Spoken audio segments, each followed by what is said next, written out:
जिस जगह मैं रुका हूँ ये एक अंडर कंस्ट्रक्शन बिल्डिंग है। ये नारायण कागान से जाते हुए तकरीबन 45 किलोमीटर पहले रुके हैं। बहुत ही खूबसूरत और अच्छी जगह है। झील सैफ अल मलूक की कहानी जो असल स्टोरी है।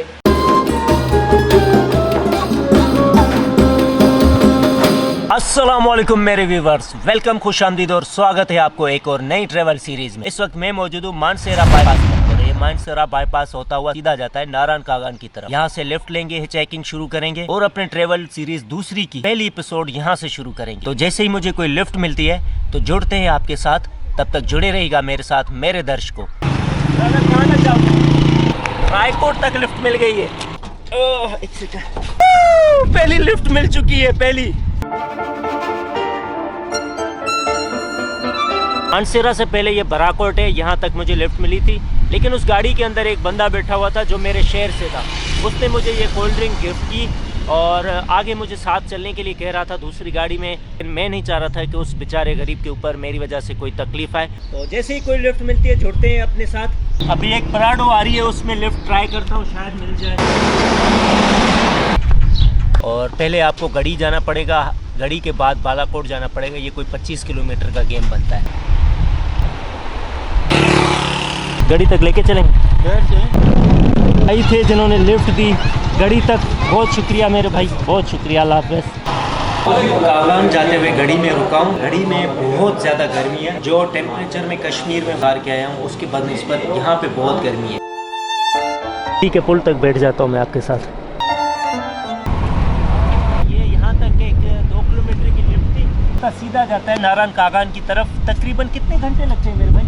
3 घंटे लगते हैं। 3 घंटे गाड़ी में लगते हैं। और पैदल जाए बंदा तो पैदल जाए तो फिर बहुत टाइम लगता है। पैदल जाए तो बहुत टाइम लग जाता है। और इन्होंने मुझे लिफ्ट दी, तकरीबन 17 से 18 किलोमीटर बालाकोट शहर के अंदर पहुंचा दिया है। बहुत जिंदगी रही तो 500-600 तो महंगा है। किधर महंगा है? कराची में तो 150 में मिल जाता है। वो तो ये कौन सा ओरिजिनल है? ओरिजिनल पेशावर वाले। अच्छा,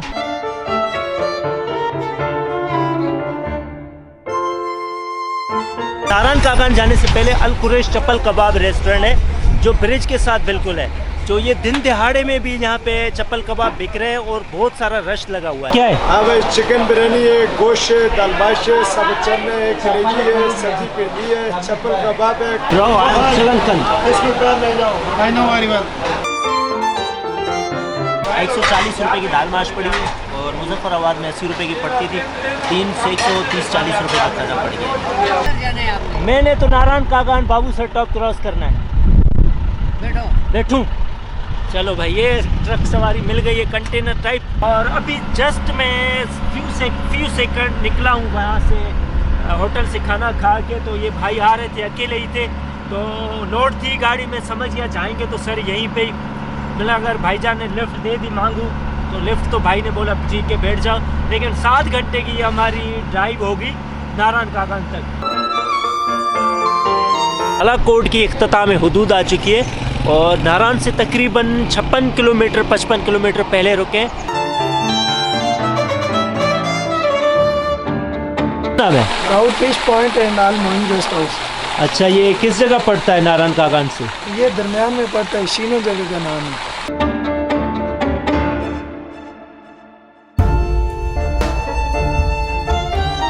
खूबसूरत और अच्छी जगह है। यहाँ पे खाने पीने के लिए जितनी भी फैसिलिटीज अवेलेबल है वो भाई ने गाइड कर दी है।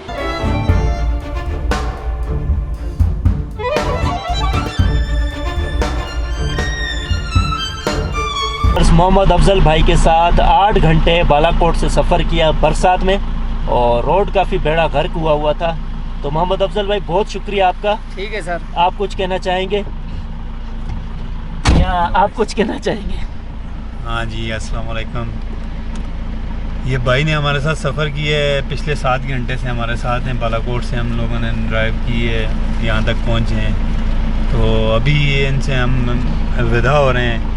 ये अभी अपने मकाम तक पहुँच जाए हैं। तो इंशाल्लाह मेरी तरफ से सब देखने वालों को प्यार और मोहब्बत और सलाम। ओके जी, अल्लाह हाफ़िज़। अल्लाह हाफ़िज़। जिस जगह मैं रुका हूँ ये एक अंडर कंस्ट्रक्शन बिल्डिंग है। यहाँ के गार्ड साहब अभी हैं नहीं जिनसे परमिशन लेनी है यहाँ सोने के लिए। यहाँ पे मैं टेंट लगा लूँगा, बिस्तर मेरे पास है। तो बरसात बहुत तेज़ हो रही है, रुक रही नहीं है मुसलसल 8 घंटे से। A few moments later. सर्दी के साथ साथ जितनी तेज़ सर्दी उतनी धूप भी बहुत नहीं है। तो खाना तो मैंने दोपहर में वहीं पे खाया था, जो चप्पल कबाब वहीं पे है बालाकोट में। अब यहाँ पे मैं थोड़ा सब्ज़ी ट्राई कर रहा हूँ ताकि मैं नहीं चाह रहा कि मैं गोश्त खा के मज़ीद ट्राई करना चाहता। ये दूध पत्ती है, ये दूध पत्ती है मेरे भाई, बिल्कुल वाइट चाय, थोड़ी वाइट है, ऊपर की है क्योंकि यहाँ पे पता है दूध की किल्लत होती है यहाँ पे। तो बाकी तो खाने पीने का सिस्टम सेट था, सब्ज़ी बहुत अच्छी बनी हुई थी। तो कोई बात है, रूम मिलना मुश्किल है, उसी अंडर कंस्ट्रक्शन वाली बिल्डिंग में जाना पड़ेगा। लेकिन टूरिस्ट बहुत कम है यहाँ, और टूरिस्ट ना होने की वजह यही है कि ये लोग बहुत महंगी चीज़ें देते हैं, बहुत हाई रेट होता है, बहुत पैसे ज़्यादा लिए जाते हैं। टूरिस्ट ने अपने लिए ना अलग अलग प्लेसेस ढूंढना शुरू कर दिए। ठंडी हो रही है, चाय पी के मेरा अंकल इंतज़ार कर रहा है, फिर मैं उसकी तरफ चल रहा हूँ।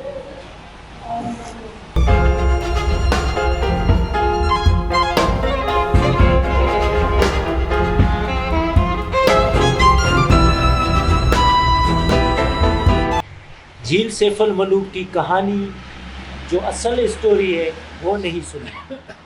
आज आपको हम सुनवाएंगे झील सैफ अल मलूक की कहानी असल और झील सैफ अल मलूक की गहराई। तो शुरू करें मेरे भाई। अस्सलाम वालेकुम जी, मेरा नाम है औरंगज़ेब। मैं आंसू झील के साथ वादी मनूर का गांव का रहने वाला हूं। इस वक्त मैं नारान के एक सुनसान जगह पे बैठा हूं। ये भाई मेरा आया है, इसको मैं झील सैफ अल मलूक की कहानी सुना रहा हूँ। झील सैफ अल मलूक की ये कहानी है मेरे भाई। यहाँ पे थी मलका जमाल बदर जमाल परी थी। सैफ अल मलूक एक शहज़ादा था जो मिस्र के बादशाह का बेटा था, बुज़ुर्ग कहते हैं। वो वहाँ मिस्र से जब निकला है, यहाँ आया है, यहाँ 5 परियां नहा रही थी। उसने उस परी के कपड़े उठाए जो मलका बदर जमाल थी, वो कपड़े उसने गायब कर लिए। जब नहा कर गुजरी, बाकी ने देखा कपड़े बाकी 4 को मिले, एक के नहीं मिले मलका बदर जमाल के। वो बाकी तो 4 उड़ गई है, एक रह गई। जब शहज़ादा सामने आया, इसने जब शहज़ादे को देखा, ये भी उस पर कुर्बान हो पड़ी क्योंकि वो शहज़ादा था। ये बुज़ुर्ग हमारे पुराने लोग कहते थे कि जब उसने देखा एक दूसरे को तो उसने कहा अब तो काशी देव आएगा जो मेरा चाहने वाला है, वो आपको भी खाएगा, मुझे भी खाएगा। हालांकि यहाँ से निकल पड़े। वो वहाँ से निकल आए हैं घोड़े पे बैठ के। यहाँ नारान के नीचे दरिया के पास एक गार है, कहते हैं उस गार से अंदर वो घुसे हैं। वो जाकर निकले हैं मिस्र से। जब वहाँ देव आया, काशू देव, दूसरों से पूछा कि मलका बदर जमाल कहाँ गई है। उन्होंने बोला कि वहाँ ही थी, हम आ गई हैं। गुस्से से आया। वहाँ पे आगे थोड़ा सा झील से आगे एक लेदा जगह है, वहाँ गुस्से से वो बैठा पहाड़ी पे, वो लेदा बन गया। उस जगह का नाम है लेदा। वहाँ से उसने जब गुस्से से छलांग लगाई, आगे बाबू सर ताप के नीचे जलखड एक इलाका है, वहाँ पे बना हुआ है प्याला झील, वहाँ पे उसका पाँव लगा है। वहाँ से आगे वो निकल गया कश्मीर की तरफ। अल्लाह जाने आगे कहाँ गया कि कहाँ नहीं गया। दूसरी बात ये है कि हमारे बुज़ुर्ग ये कहते थे कि किसी दौर में अंग्रेज़ों ने 7 खच्चरों पे रस्सी लोड करके मज़ेरी की जो लाई और 5 किलो का पत्थर साथ लोहे का लेके आए। 5 किलो का पत्थर रस्सी के सिरे के साथ बांध कर 7 खच्चरों की रस्सी जो है वो झील के अंदर चली गई, मगर वो वेट नीचे पहुंच नहीं सका। अब इसकी गहराई का अंदाज़ा क्या कह सकते हैं कितना हो, ये हमें भी नहीं है। सर्दी है, ये भाई भी आया हुआ है, आग जल रही है, हम देखें आपके सामने बैठे हुए हैं, मज़े ले रहे हैं। आप भी कोशिश करें। गाँव महानूर की क्या हिस्ट्री है? वादी मनूर गांव जो है इस पूरी वैली में सबसे अच्छा गांव और सबसे खूबसूरत गांव है हमारा वादी मनूर। कोई भी दोस्त आप ज़िंदगी जाना चाहें आप जाएं।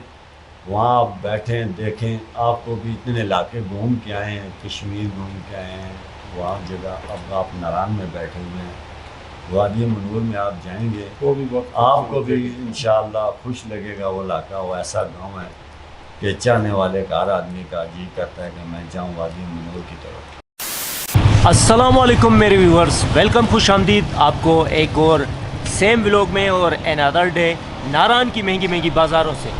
तो अभी महंगा नाश्ता करके आया हूँ। जस्ट चेकआउट के लिए मैंने पीछे एक 7 स्टार होटल से पूछा नाश्ते का, तो उसने अंडा आमलेट, दही वही और ये सब कुछ शहद वेद मिला के ना, मक्खन, ब्लू बैंड, ये वो पराठे, चाय मिला के मुझे इतना बिल बताया कि तकरीबन जो मेरा है ना 1 महीने का ख़र्चा पूरा हो जाता। वो मैंने बोला भाई ये तो मैं अफोर्ड नहीं कर सकता हूँ।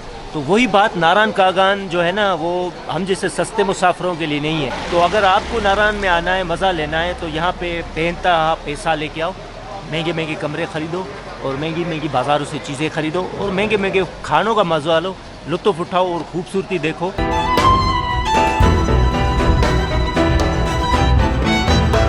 नारायण की एक दुकान से भी मैंने ड्राई फ्रूट का रेट पता किया, अखरोट, बादाम, पिस्ता और ये सब चीज़ें। तो उन्होंने मुख्तलिफ़ प्राइस बताई, कोई 600 है, कोई 800 है, कोई 1000 है, कोई 1400 रुपये भी है, लेकिन यहाँ 250 और 300 वाले अखरोट भी 1 केजी के हैं।